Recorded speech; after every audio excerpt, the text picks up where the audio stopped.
Alhamdulillah. Alhamdulillah, seperti mana yang Tuan Haji katakan tadi, wawancara kita pada kali ini tajuknya Kutunggu Kepulanganmu. Apa yang ditunggu-tunggu. Macam orang siapa yang balik. Boleh juga. Seorang kekasih menunggu kekasihnya. Khususnya suami menunggu kepulangan istrinya. Istri menunggu kepulangan suaminya dan seumpamanya. Tapi apa yang kan difokus highlight Kutunggu Kepulanganmu ni mengenai dengan suasana kita ni pada masa ni yang baru lepas saja lebih kurang 4-5 hari jemaah haji negara kita ni Brunei Darussalam telah pun meninggalkan bumi Brunei Darussalam demi satu kewajipan yang murni yang mulia menyempurnakan rukun Islam yang kelima, ibadah haji ke Baitullahil Haram. Jadi ini yang akan kita ni ceritakan di sinilah. Apa peranan kita ni, macam mana caranya kita ni menunggu, apa yang kita ni buat. Mereka dengan tugas mereka di sana, katakanlah keluarga kita ni, saudara mara, dan mungkin juga kepada ada penonton, ada ibu bapanya yang menunaikan ibadah fardu haji. Kita sebagai anak, apa tanggungjawab kita ni, apa tugas kita ni. Untuk bersatunya kita ni untuknya kita ni kalau mereka orang haji itu mengharapkan haji yang mabrur dengan segala persiapannya, tentu ada cara kita ni sebagai anak ataupun cucu dan seumpamanya merealisasikan, menjadikan impian targetnya ataupun niat yang murni itu untuk mendapatkan haji yang mabrur. Yang pertama sekali antaranya bolehlah kita ni kongsikan di sini. Manalah tahu ada amanah-amanah yang dititipkan sebagai anak barangkali indong bapanya lai wangnya bah ni bapa mama naik haji ni kau jaga tatuna tu adik-adik muatunya tu yang berdamitan atunya kerana ia adalah tanggungjawab kita ni sebagai anak untuk mengganti sementara menjagalah menjaga anak-anak. Itu juga menjurus kepada di samping kita ni penantiannya menunggu ni ini semestinya akan ditunggu tengahnya sebulan atau pondok-pondok ganya tu ini dalam merangkum arti kata hujungnya nanti supaya haji yang mabrur tidak ada balasannya kecuali syurga Allah Subhanahu Wa Taala bang. Kerana ia berkait rapat dengan segala kewajipan, segala tanggungjawab. Takkan mungkin seorang itu mempunyai haji yang mabrur. Andai kata di Brunei ni ditinggalkan macam itu saja. Tidak ada nafkah, tidak ada segala-gala tanggungjawab itu diabaikan. Jadi tidak mungkin. Jadi mesti ada urutan-urutannya. Sebab itu amanah itu kalau kita ni sebagai anak, sebagai contoh tadi tu sekiranya mesti kita ni biar ia tenang di sana tu bah. Menyempurnakan ibadahnya. Arti kata yang lain ditinggalkan ini mempunyai peranan yang lurusnya kata ni.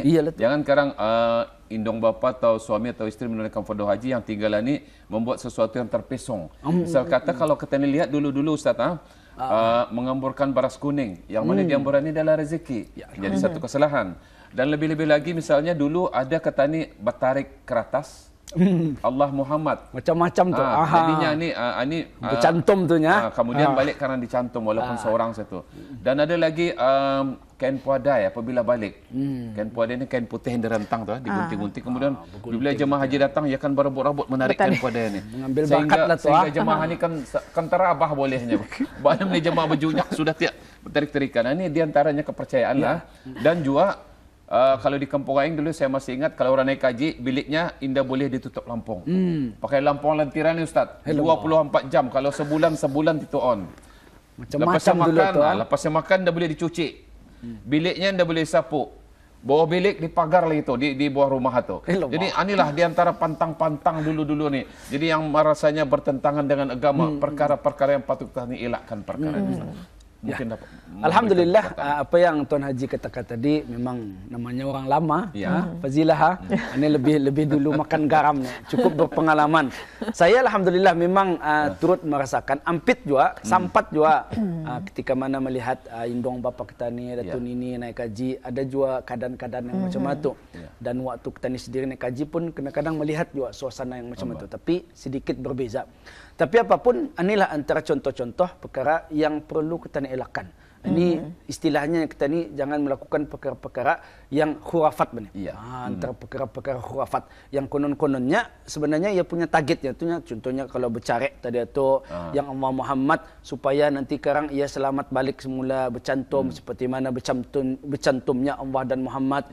Dan kalau dulu lagi ampit juga saya mendengar sebagai contoh sebelum waktu melangkah keluar rumah itunya lihat tu atap rumah kali macam tu lah, bumbungan macam tu lebih kurang lah, supaya insyaallah teringat-ingatkan kampung halaman balik tekarang jatuhnya semula. Jadi menjurus kepada niat yang konon-kononnya insyaallah akan balik.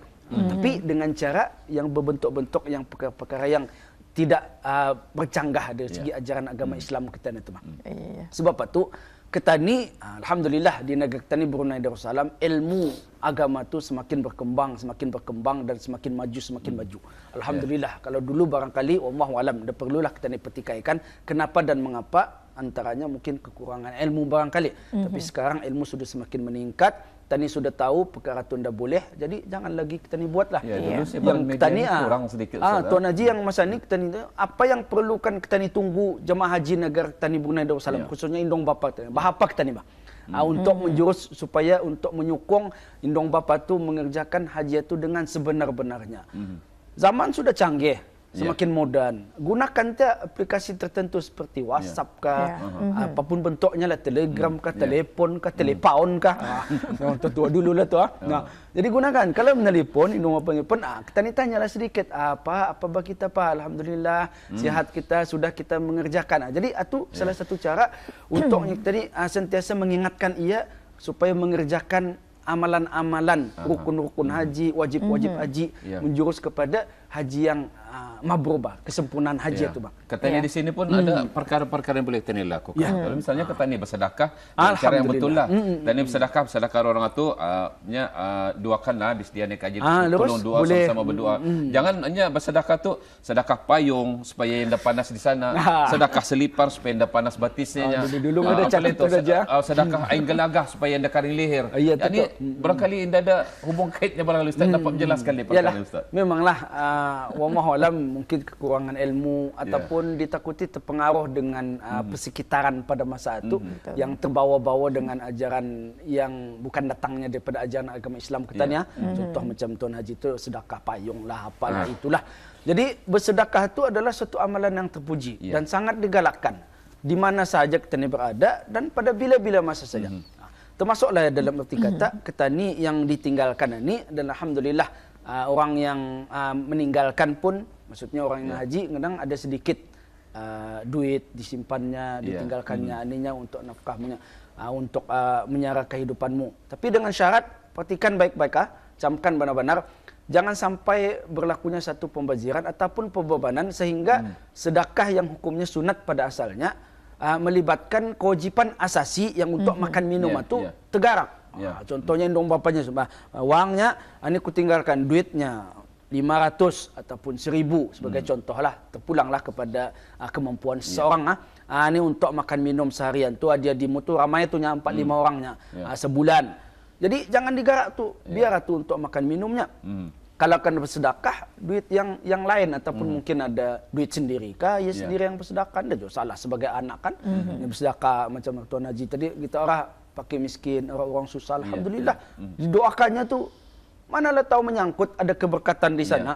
Bah mudah-mudahannya orang jemaah hajinya ataupun kitanya khususnya yang bersedekah ini, yang mudah-mudahan Indong Bapa kita tu nak dapat mengerjakan haji itu dalam keadaan yang senang-senang. Sebab haji ini kan masyakkah, kepayahan, bukannya senang. Tuan Haji pun pernah naik haji, berjuang macam-macam. Karenah masyarakat, sifat atau mesti dijaga, akhlak mesti dijaga, tidak boleh marah-marah banyak-banyak, dan tantu-tantunya kita ni bukan kepada perkara yang sepatutnya. Bukan sebab kalau marah kena jual ni, Indah pulang. Itu 25% tu. Tapi soalnya rugi. Rugi pada bak. Kita ni kan kesana, kita ni kan mau mendapatkan title haji yang mabrur kan. Jadi hendakkan kita ni menjaga segala tingkah laku kita ni. Jadi inilah peranan kita ni orang di Brunei untuk sentiasa nasihat menasihati. Pak, bisa-bisa kita di sana tu contohlah, sebagai contoh. Ia kenal siapa indong bapanya ataupun barangkali indong petuanya. Bah, tua kita tu pemanas. Bisa-bisa kita boleh sebab kita ni berkeluarga kan untuk anilah nasihat kita ni.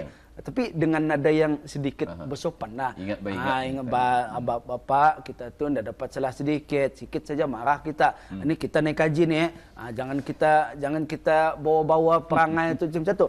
Kalau yang menelpon pun boleh diingatkan. Ini peranan kita ni di samping kita ni menunggu kepulangan jemaah haji kita ni negara Brunei Darussalam. Iya, macam-macam sebetulnya kalau mendengarkan, walaupun orang ada, macam saya sendiri belum pernah ataupun sampai ke sana, tapi InsyaAllah. Tapi mendengar dengan adanya bukan dikatakan kerana, tapi itulah antara realiti yang kita ni dengar, baik untuk ketani sebenarnya, panduan untuk ketani, kerana baik buruknya pun awal akhirnya ketani juga akan merasa. Jadi itulah kepada audio penonton ya, mungkin ingin mendengarkan lebih lanjut lagi yang biasanya kalau ketani melihat Tuan Najia dan Fazila, yang lazimnya selalu rasa-rasanya ni macam ni kita ni ndak pernah miss ni, ndak ketinggalan. Yang selalu kita ni amalkan menunggu jemaah haji ni untuk mengharapkan haji yang mabrur, tadi mengadakan sembahyang berjemaah malam Jumaat selalunya. Biasa-biasanya lah kelazimannya. Waktu wukuf 3 hari, waktu wukuf di Arafah menuju ke Mina, apa tu kita ni sudah tahu. Kalau yang sudah pernah haji memang ia sendiri pernah mengalami betapa sukarnya, betapa payahnya keadaan haji itu. Jadi untuk di samping berjemaah di sana diselitkan dengan sembahyang sunat hajat supaya berdoa kepada Allah Subhanahu taala lancar perjalanan, lancar perjalanan untuk menunaikan haji yang mabrur. Dan orang di sana pun sama juga. Sebenarnya ya dua-dua ni sama nih berusaha. Ketani di sini dengan usaha ketani.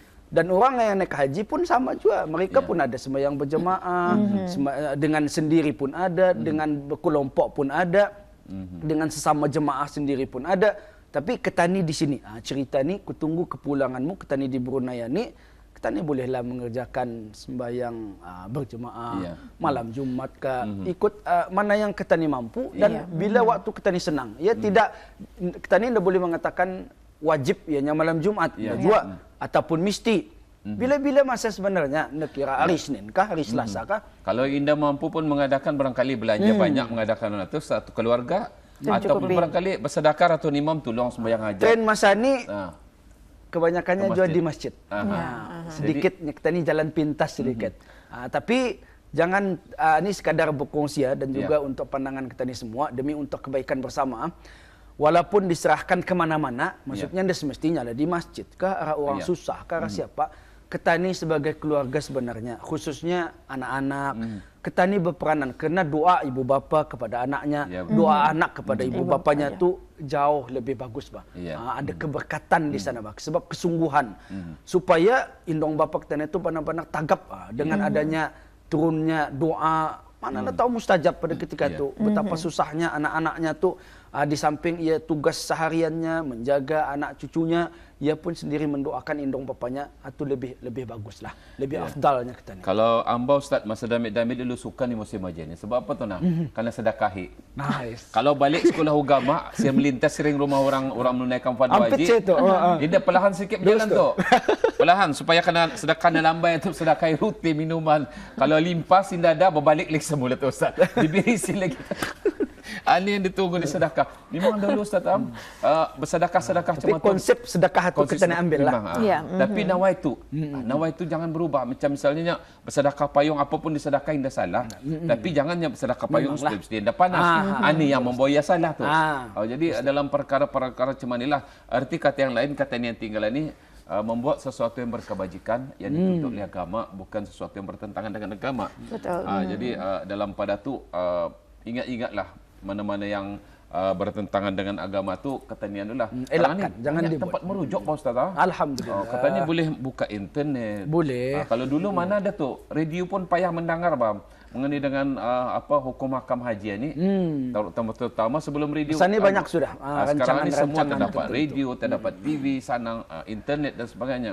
Jadi dalam perkara tu barangkali ada nasihat-nasihat lah kepada ketani yang tinggal yang lebih baik ketani lakukan sebaik mungkin selama pemergian jemaah haji. Ya. Alhamdulillah, seperti mana yang saya katakan tadi, bagi saya lah, wallahu alam, jalan yang paling bagus demi untuk kesempurnaan ibadah haji, khususnya indong bapa kah, indong patuan kah, istri kah, ataupun suami kah dan seumpamanya, mendoakan mereka selalu.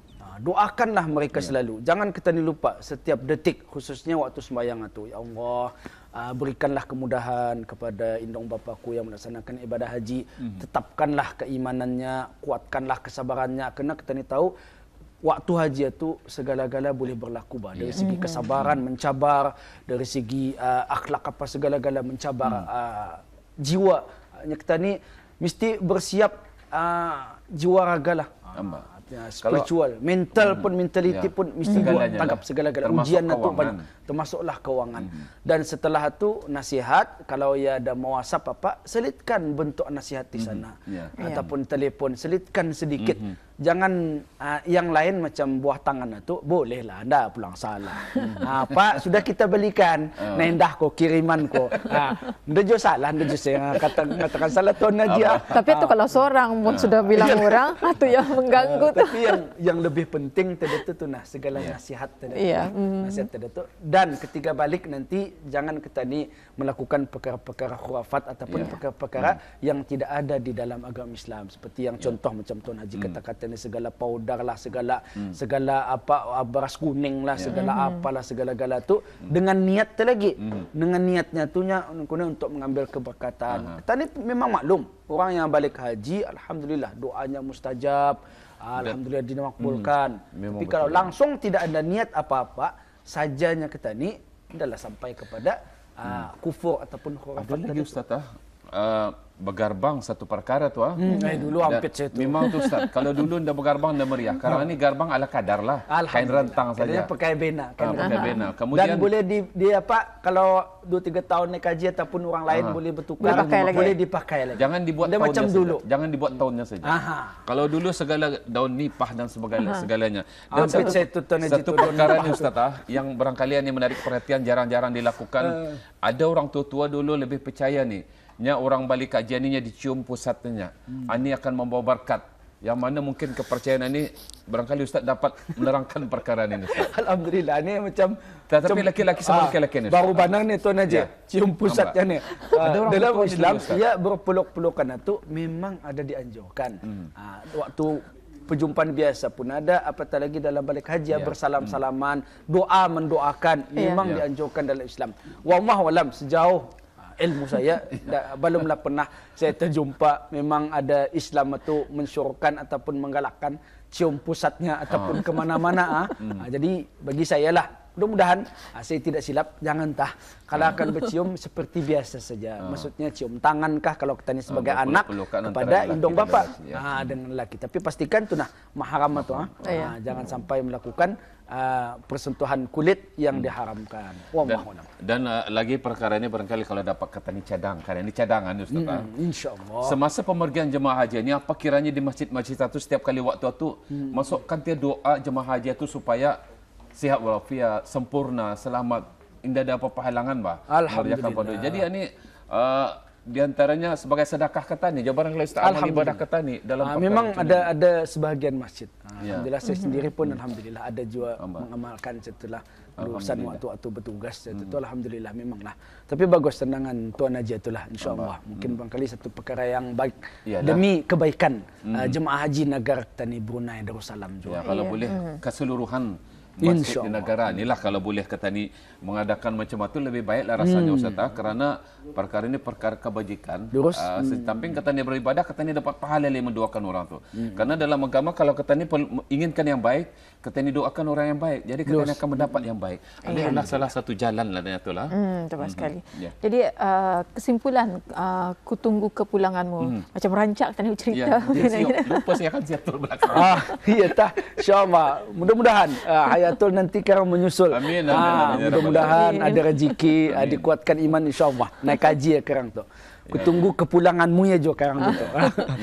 Jadi kesimpulannya sebenarnya kesimpulannya di sini kita ini menunggu-nunggu jemaah haji kita ini khususnya kaum keluarga itu lakukanlah perkara-perkara yang berkebajikan seperti mana Tuan Haji Daud katakan tadi, perkara-perkara yang kebajikan, amal-amal soleh dan doa yang berterusan demi untuk kelancaran jemaah haji keluarga yang kita ini tunggu dan akhirnya mudah-mudahan mendapat haji yang mabrur yang tidak ada lain balasannya ganjarannya kecuali syurga Allah Subhanahu wa